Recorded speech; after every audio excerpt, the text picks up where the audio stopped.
Assalamualaikum warahmatullahi wabarakatuh. Selamat pagi, siang, sore, dan malam untuk teman-teman yang menonton. Perkenalkan, nama saya Hayan Nurfata. Saya dari Teknologi Rekayasa Otomasi Sekolah Vokasi Universitas Diponegoro dengan 3 digit NIM akhir 051.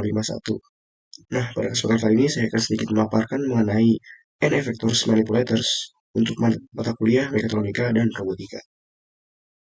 Nah, langsung saja masuk ke pembahasan pertama, yaitu apa itu N-effector? Nah, N-effector sendiri ialah bagian dari sistem robotika yang terletak di ujung lengan robot dan berfungsi sebagai alat untuk berinteraksi langsung dengan lingkungan. Nah, N-effector ini juga dikenal sebagai manipulators karena mereka bertugas untuk merangkap, megang, ataupun memanipulasi objek dalam berbagai aplikasi industri dan otomatisasi. Nah, pemilihan N-effector yang tepat ini sangat bergantung pada tugas yang ingin dilakukan oleh robot sendiri. Nah, misalnya dalam industri otomotif, N-effector dapat berupa alat pengelasan, sementara dalam industri logistik, robot menggunakan gripper ataupun vacuum suction untuk memindahkan barang. Kemudian lanjut ke pembahasan kedua, yaitu jenis-jenis N-effector. Yang pertama ada gripper mekanis. Nah, gripper mekanis ini adalah salah satu jenis gripper yang paling sederhana dan paling serbaguna ya. Mereka menggunakan rahang ataupun jari untuk memegang benda secara fisik dengan menerapkan gaya penjepitan. Nah, gripper ini digerakkan oleh aktuator pneumatik, hidrolik, ataupun listrik yang menggerakkan rahang dalam gerakan paralel ataupun sudut. Yang kedua ada gripper pneumatik. Nah, gripper pneumatik ini adalah salah satu jenis N-effector yang bekerja dengan memanfaatkan tekanan udara untuk menggerakkan jari-jari penjepit dalam menangkap ataupun melepaskan objeknya.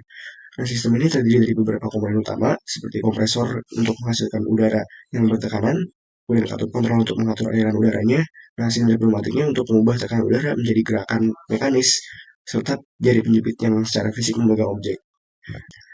Nah, dalam operasinya ini, udara yang bertekanan dialirkan ke silinder pneumatik untuk menggerakkan jari gripper agar dapat membuka ataupun menutup, sehingga memungkinkan robot untuk memegang dan memindahkan benda. Nah, gripper yang pneumatik ini banyak digunakan dalam industri manufaktur seperti pada perakitan otomatis dan pemindahan suku cadang pada otomotif. Nah, yang ketiga, ada rotational motorized N-effector. Nah, rotational motorized N-effector ini adalah jenis N-effector yang dilengkapi dengan motor untuk memberikan gerakan rotasi pada objek yang sedang ditangani oleh robot. Berbeda dengan gripper ataupun vacuum N-effector yang hanya memegang atau mengangkat benda. Nah, N-effector yang ini memungkinkan objek untuk diputar dengan kecepatan dalam sudut tertentu, sehingga dapat digunakan dalam berbagai aplikasi industri yang memerlukan rotasi presisi. Nah, yang keempat ini ada vacuum N-effector yang bekerja berdasarkan prinsip tekanan vakum untuk mengangkat ataupun memindahkan objek.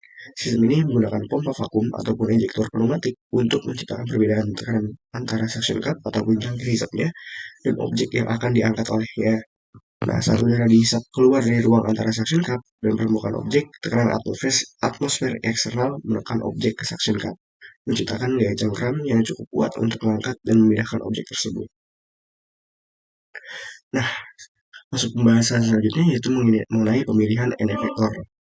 Yang pertama, berdasarkan jenis objek yang ditangani. Nah, setiap N-effector ini memiliki keunggulan dalam menangani jenis objek tertentu berdasarkan yang pertama yaitu bentuk.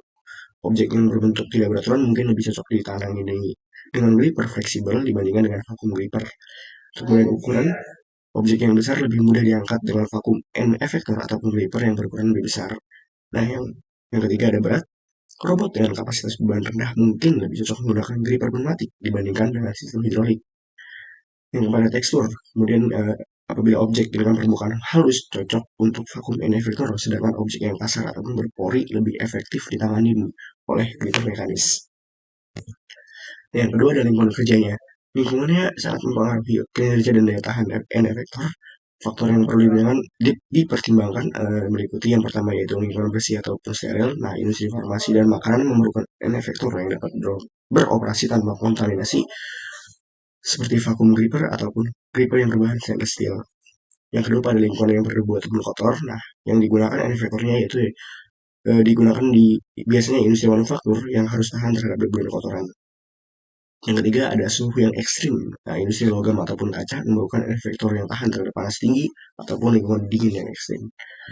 Yang ketiga ada kapasitas beban robotnya. Nah, kapasitas maks robotnya dalam mengangkat dan memindahkan objek harus sesuai dengan spesifikasi N-effector yang akan digunakan.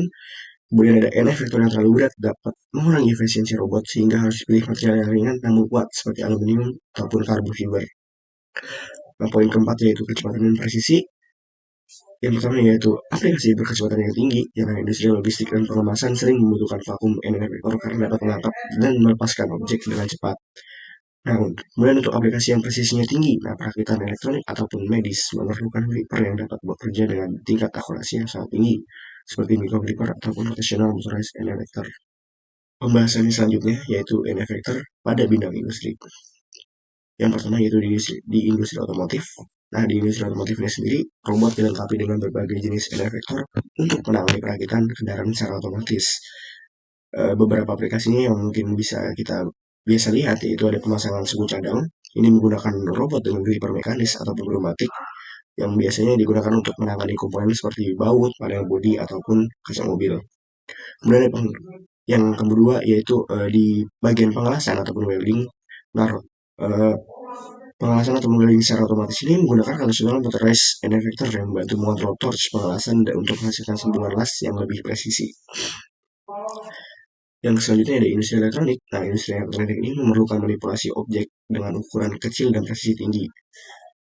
Nah, untuk pengaplikasiannya biasanya pada penanganan PCB dan chip, menggunakan vakum effector digunakan untuk menangani komponen kecil seperti microchip ataupun PCB tanpa merusaknya.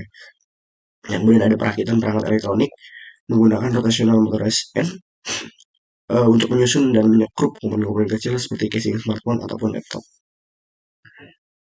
Nah, selanjutnya pada industri makanan, penanganan makanan membutuhkan end effector yang higienis dan tidak merusak produk. Ya, dan juga agar tidak terkontaminasi oleh komponen-komponen lain yang kemungkinan bisa merusak produk. Nah, untuk pengaplikasiannya biasanya untuk penanganan produk tanpa kerusakan menggunakan vakum gripper untuk memindahkan roti, buah, ataupun daging tanpa menghancurkan dan juga mencemari makanannya. Kemudian yang selanjutnya dari bagian pengemasan ya secara otomatis menggunakan robot dengan suction and effector dalam menyusun dan mengemas makanan ke dalam kotak atau plastik dengan cepat. Nah, yang keempat yaitu ada industri medis.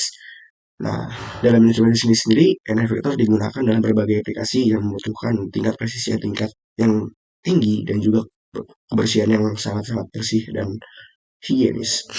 Nah, untuk contoh penggunaannya sendiri ada pada robot bedah menggunakan end effector presisi tinggi dalam prosedur operasi robotik seperti pembedahan mikro ataupun ortopedi. Yang selanjutnya yaitu pada pengalaman sampel lab, menggunakan vakum gripper untuk mengambil dan memindahkan tabung reagen ataupun vial sampel tanpa terkontaminasi. Nah, mungkin cukup sekian yang bisa saya sampaikan mengenai NFT atau manipulators. Kalau lebihnya mohon maaf. Assalamualaikum warahmatullahi wabarakatuh.